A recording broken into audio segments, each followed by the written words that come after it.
Olá, o Jornal Panorama está no ar com as notícias da Assembleia Legislativa. Veja nesta edição. Plenário aprova renegociação de dívidas do Estado com o governo federal. BR-101, Frente Parlamentar discute medidas para garantir a duplicação da rodovia. Sessão especial aborda legados da reforma protestante na educação e na democratização da doutrina cristã.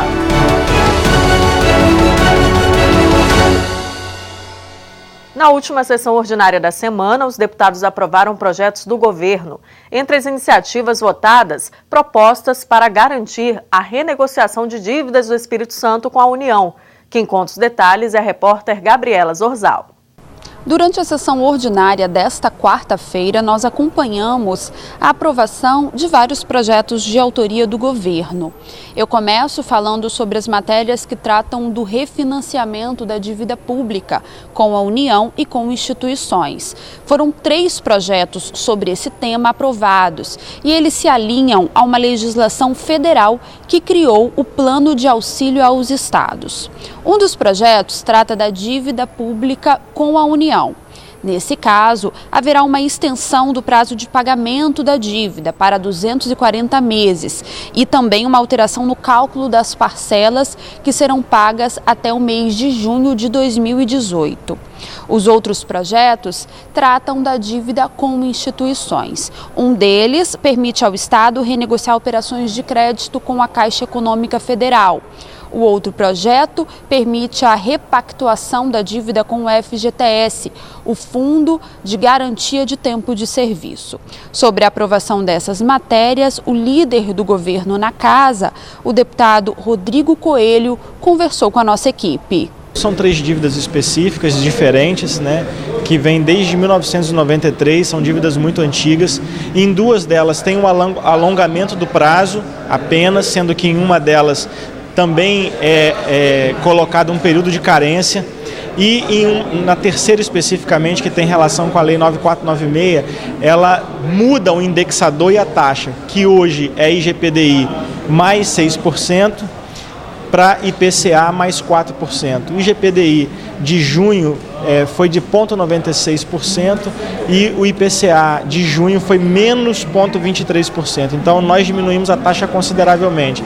Nós temos um ganho imediato nos próximos 10 anos de diminuição do volume de recursos que nós aportamos para pagamento de dívida e se nós calcularmos em valor presente, nós temos uma redução dessa dívida em aproximadamente 200 milhões, considerando a taxa Selic na taxa que está de 7,5%. Se nós tivéssemos um aumento da taxa Selic, essa economia seria ainda maior, mas nós não queremos isso, evidentemente. Então, são esses os benefícios que nós temos com essa renegociação de dívida, essas 3 renegociações de dívida do Estado com a União. Outro projeto do governo aprovado tem como objetivo minimizar os impactos da estiagem na produção rural capixaba. O projeto facilita o acesso ao crédito rural em regiões afetadas pela seca. Nós fizemos 2 alterações específicas, uma que autoriza o Fundes a contratar, a estabelecer operação de crédito com pessoas físicas e ele também autoriza o Fundes a comprar crédito do Bandes. Então o crédito rural que o Bandes tem de agricultores será comprado pelo fundo para que ele seja refinanciado para pessoas físicas, uma vez que os nossos agricultores afetados pela crise hídrica são pessoas físicas, não são pessoas jurídicas. Então essa flexibilidade permite ao governo do estado, por meio do Fundes, fazer o refinanciamento do crédito rural.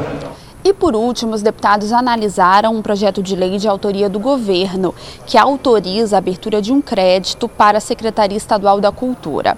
O recurso de pouco mais de R$1 milhão será destinado à instalação de um sistema contra incêndio no Arquivo Público do Espírito Santo, que fica no centro de Vitória. O projeto não foi aprovado. Ele começou a ser analisado pelas comissões, mas está dentro do prazo regimental para análise. Por isso, continua em pauta para a próxima sessão ordinária. Voltamos ao estúdio. Obrigada, Gabriela. Frente Parlamentar se reúne com entidades da sociedade civil e volta a cobrar a duplicação da BR-101. Representantes da OAB, de Conselhos Comunitários de Municípios da Grande Vitória e da Federação Metropolitana do Movimento Popular. foram os convidados da Frente Parlamentar pela duplicação da BR-101. E a discussão começou com a decisão judicial de que uma panfletagem de entidades só poderia ser feita a mais de 500 metros da pista. Decisão contestada pela OAB.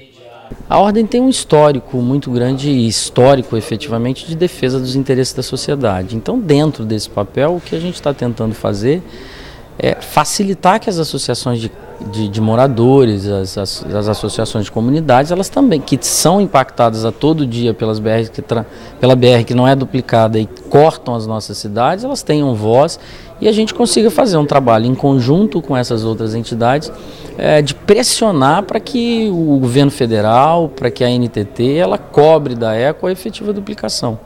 Representantes de entidades comunitárias presentes à reunião cobraram mais ações para que a duplicação da rodovia seja realizada de acordo com o contrato de concessão. E a Ordem dos Advogados do Brasil já sabe que medidas vai tomar a partir de agora. Convocar uma audiência pública para ser realizada no município da Serra, uma audiência pública no município de Cariacica, no município de Linhares e uma no município de Cachoeiro. E esse trabalho de continuar pressionando, ele vai continuar existindo em nome do comitê. A Ordem também está estudando eventuais ações, além de estar já inserida na ação civil pública movida pelo Ministério Público Federal. Então a gente vai continuar caminhando para pressionar no sentido de que a duplicação seja feita. A Frente Parlamentar pretende tomar o máximo de medidas para que o contrato de concessão seja cumprido e que a BR-101 seja duplicada. Se tem alguém que possa ter receio, não vai ser aqui nessa casa, porque nós vamos se posicionar, vamos chamar a população, vamos gritar, vamos fazer o que for necessário para que esses corruptos que não cumprem compromisso e ainda matam as pessoas no decorrer da nossa rodovia BR-101 possam ser responsabilizados. A justiça precisa estar conosco, a justiça precisa estar com a população, o Ministério Público precisa estar com a população, a Ordem dos Advogados já está conosco, e nós precisamos fazer um movimento grande para poder acabar com essa chantagem que existe do poder econômico em detrimento do cidadão que precisa deslocar e a cada dia mais é assaltado nos pedágios e não tem um contrato que é para poder manter o seu deslocamento com tranquilidade e proteger sua própria vida. Aqui no Espírito Santo, as pessoas pagam pedágio para morrer na BR-101. Isso tem que acabar. Vamos a breve intervalo. Já voltamos com mais notícias da Assembleia.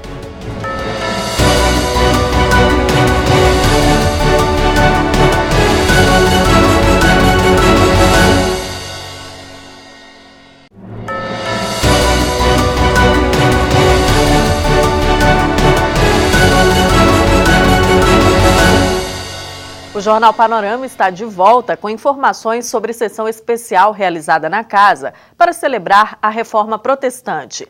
O evento destacou legados do movimento reformista iniciado há 5 séculos na Alemanha por Martinho Lutero.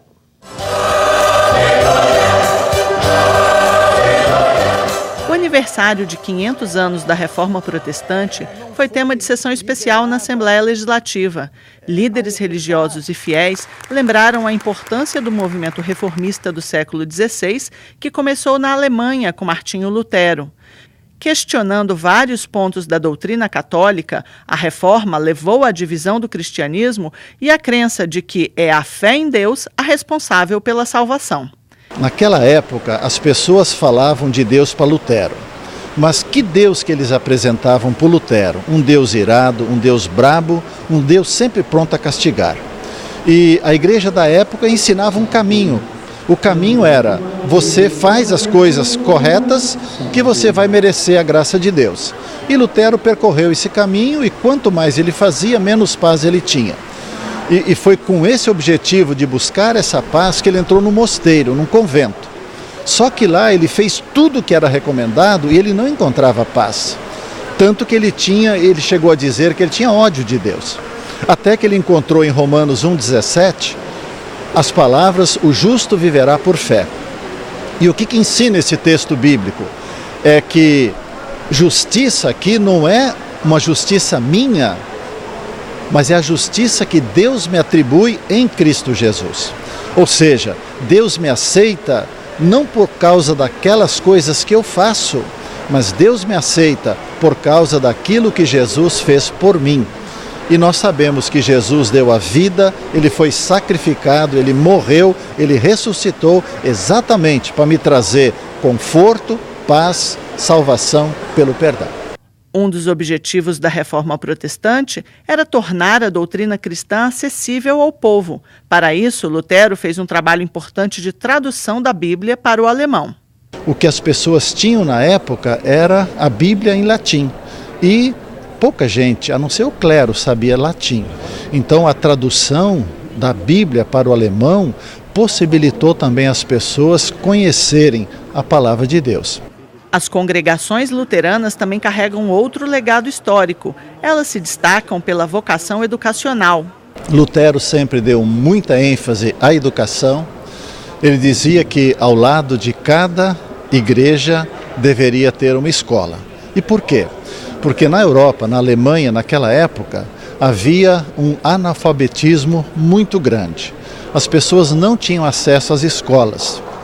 E Lutero insistiu muito que o governo, o Estado, tivesse escolas gratuitas, e ele incentivou muito as famílias, os pais e as mães a mandarem os seus filhos para a escola.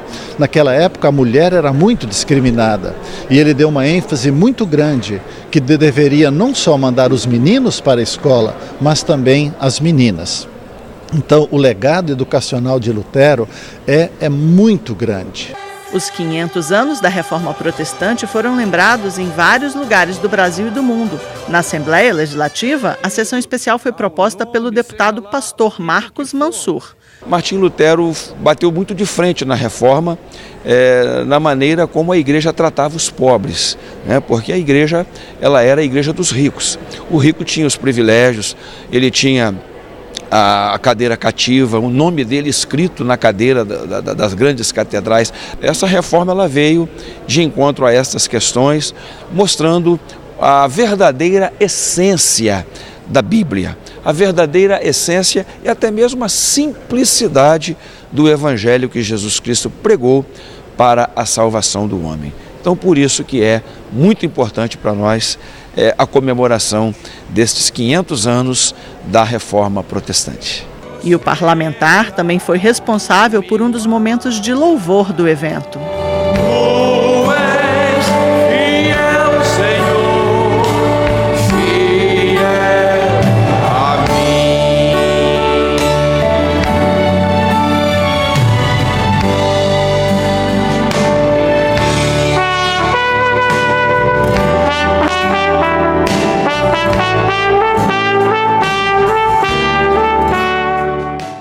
Entidades que desenvolvem projetos sociais em benefício de crianças e adolescentes recebem homenagem do Legislativo. Acompanhe comigo como foi a solenidade. Os caminhos de Emanuel começaram a mudar quando ele conheceu a música. Por meio de um projeto social, o adolescente de 16 anos descobriu habilidades e diz que a vida tomou novos rumos. A minha realidade é de ter entrado nessa vida, na vida do crime, na vida do roubo. E esse projeto ele me tirou de lá. Ele me tirou da oportunidade de entrar nessa vida. Hoje eu estou na aula de música, eu sou baterista, eu canto, sou solista. Hoje eu tenho uma nova realidade. Eu traço para o meu futuro uma carreira, eu quero ser músico, na verdade. Emanuel está entre os milhares de crianças e adolescentes apoiados ao longo de 20 anos pela Rede de Atendimento Integrado à Criança e ao Adolescente. O trabalho da entidade foi reconhecido em sessão solene no Legislativo. Profissionais e pessoas que ajudam nos trabalhos da rede receberam medalhas e certificados. Nesses 20 anos, atendemos mais de 20 mil crianças e adolescentes nesse município e com várias atividades recreativas, psicossociais, atendimentos psicológicos, com atendimentos culturais, levando para que essas crianças e adolescentes elas tenham conhecimento de várias ações, que é possível reverter esse quadro de violência, esse quadro de risco social, esse quadro de vulnerabilidade. E para além disso, fazer com que essas pessoas se tornem seres humanos responsáveis e cientes dos seus direitos e dos seus deveres. Outra instituição homenageada foi o COPBem, Conselho Pinheirense do Bem-Estar do Menor. a Assembleia celebrou a importância dos 30 anos de atuação do Conselho no município de Pinheiros. Uma instituição que acredita no poder da transformação, que acredita que a doação de cada um é capaz de fazer e de colaborar para que cidadãos melhores cresçam e transformem a localidade em que vivem. A sessão foi proposta pelo deputado Gildevan Fernandes. Ele destacou a importância da parceria entre poder público e entidades que prestam serviços à sociedade. As entidades idôneas são parceiras que auxiliam o poder público a levar a devida atenção à sociedade. Nós, deputados, temos valores para propor emenda ao orçamento, mas são valores limitados. Mas mesmo com essa limitação, nós destinamos hoje uma emenda de R$80 mil para o COPBem, que é o Conselho Pinheirense do Bem-Estar do Menor, entidade que eu fui um dos fundadores, junto com um grupo de jovens lá em Pinheiros, destemidos jovens, que idealizaram e formaram o COPBem. Tive a oportunidade de ser o primeiro presidente do COPBem, e essa entidade está lá vigorosa, apesar de todos os percalços, apesar de todos os obstáculos. Essa entidade está firme, com políticas sociais importantes, com projetos sociais importantes, e nós estamos aqui reconhecendo 30 anos do COPBem, e hoje também estamos homenageando a Rede AICA, 20 anos da Rede AICA, e apresentamos para a Rede AICA também uma emenda de R$80 mil. Essas foram as notícias do Jornal Panorama de hoje. No site da Casa e nas redes sociais, você confere mais informações sobre as atividades legislativas. Obrigada pela companhia e até o nosso próximo encontro.